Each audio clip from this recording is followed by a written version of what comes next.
Disclosure: the views and opinions expressed here belong solely to the author and do not represent the views and opinions of Crypto.News editorial.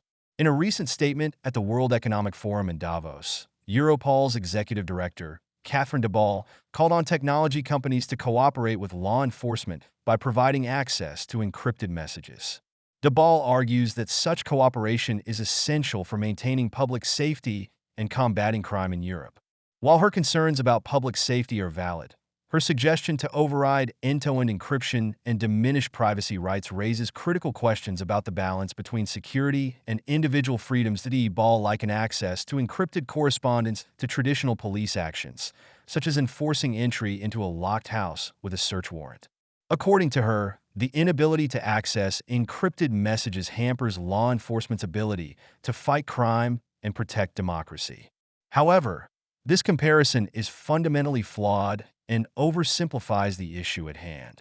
Encryption is not merely a locked door in the digital space. It is a vital tool that ensures privacy, safeguards sensitive information, and protects citizens from abuse, including by state authorities.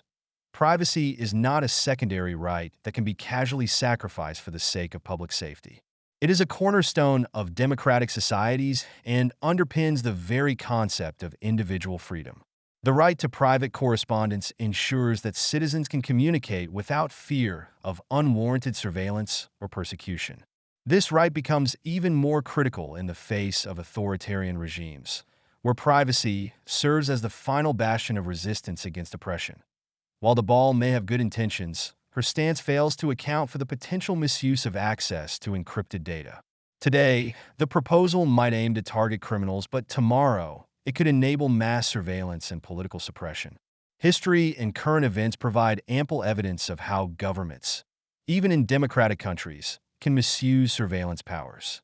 The tragedy unfolding in Russia, where privacy has been eroded to enable the police regime and the bloody authoritarianism, serves as a stark reminder of the dangers of unchecked state power.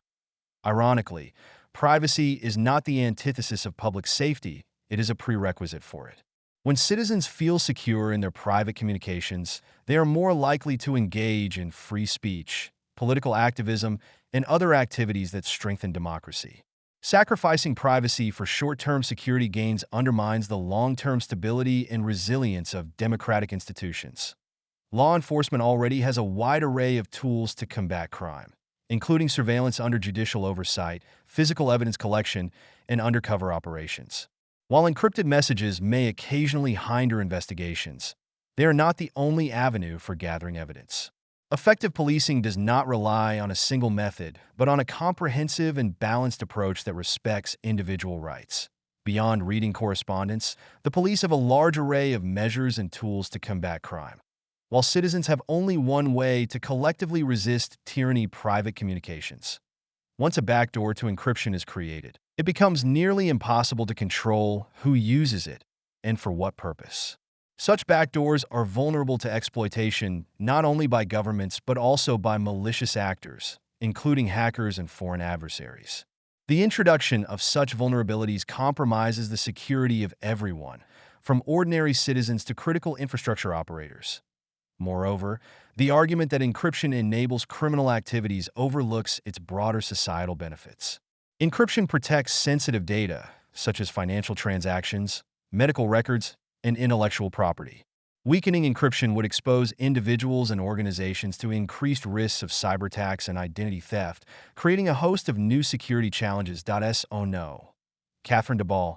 Privacy is the fundamental right, both de facto, as I have just explained, and de jure, according to Article 8 of the European Convention on Human Rights. If tech giants surrender, there is no doubt that the open source community and the blockchain industry will respond.